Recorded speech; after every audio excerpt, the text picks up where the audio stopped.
बिस्मिल्लाहिर्रहमानिर्रहीम।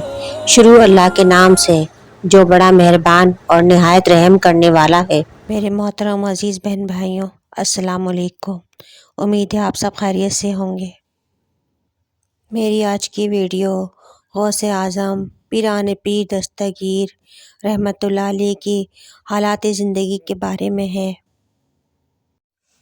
हज़रत कुतुब रब्बानी शेख अब्दुल कादिर जिलानी अल हसनी वल हुसैनी ने अपनी साबित कदमी का ख़ुद इस अंदाज़ से तज़किरा फ़रमाया है कि मैंने राह खुदाबंदी में बड़ी सख्तियाँ मुशक्क़तें बर्दाश्त करीं।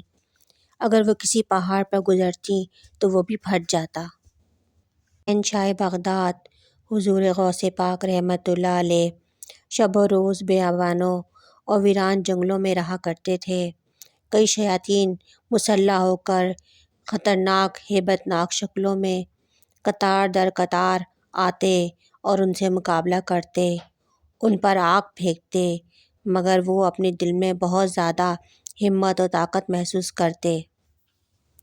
शेख उस्मान अल असर रहमतुल्लाह अलैह फरमाते हैं, मैंने शहंशाह बगदाद हुज़ूर गौसे पाक रहमतुल्लाह अलैह की ज़बान मुबारक से सुना कि मैं शब व रोज़ बेअबानों और वीरान जंगलों में रहा करता था।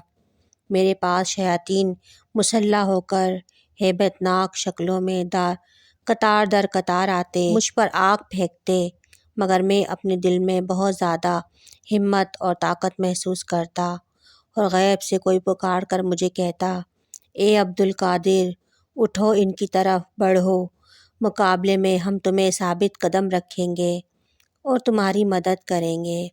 फिर जब मैं इनकी तरफ बढ़ता तो वो दाएं बाएं या जिधर से आते उसी तरफ भाग जाते।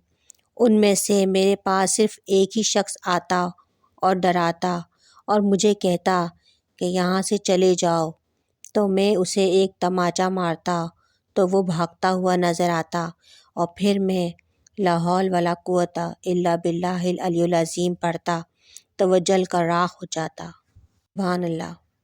उम्मीद है कि हमारी आज की वीडियो आपको ज़रूर पसंद आई होगी, और अगर हमारी वीडियो आपको पसंद आई है तो इस वीडियो को लाइक और अपने दोस्तों के साथ शेयर ज़रूर करें और मुझे कमेंट सेक्शन में ज़रूर अपनी राय का इजहार करें।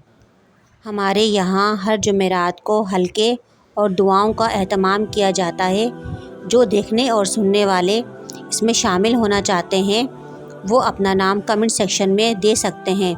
उन तमाम लोगों को दुआओं के ज़रिए इसमें शामिल किया जाएगा।